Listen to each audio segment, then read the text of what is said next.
Welcome, Lakers, to the Swamp Stories podcast. I'm Brandon Mayle, and I'm going to be telling you today about what makes a role-playing game good. Elements of a good RPG game, and I'm going to be talking about video games, not Dungeons & Dragons, okay? Alright, one thing that's good in an RPG video game is introduction.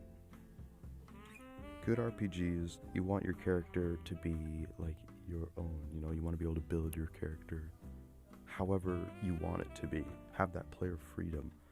And of course you can have linear games, like where you play as a set character with a set backstory and stuff, but then it wouldn't really be an RPG, would it? It would be more like a, linear game.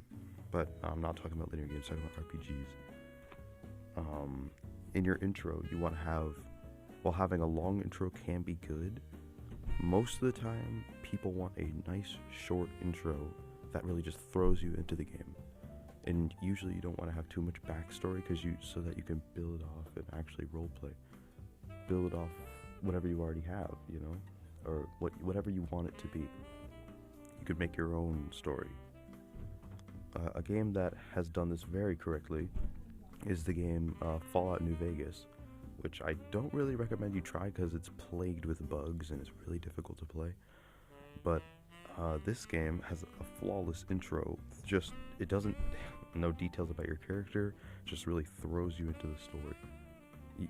You're able to create your own story, backstory from wherever you want. Most every Fallout game is good at making like good RPG elements, especially the one I just talked about in intro.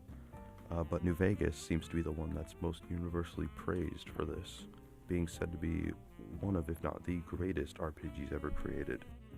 Second element of a good RPG is having fun characters.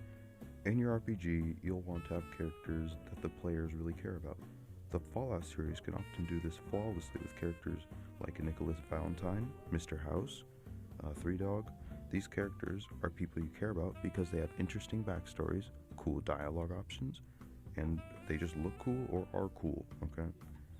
They can also have interesting interactions with the player and other characters.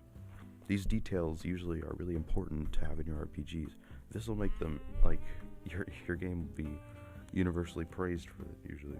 And the Fallout series, again, these are all characters from Fallout that are really interesting and people thought were really cool. Number 3, this third element of what makes an RPG game good. Good graphics do not mean realism. Most RPGs that people universally praise have realistic details in them that separate them from other RPGs. The game Fallout New Vegas has cow flipping, realistic gambling system, and realistic player interactions with characters that have actual consequences and can actually change the story based on what you choose.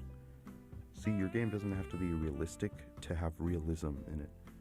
These details make the game constantly fun and fresh to play.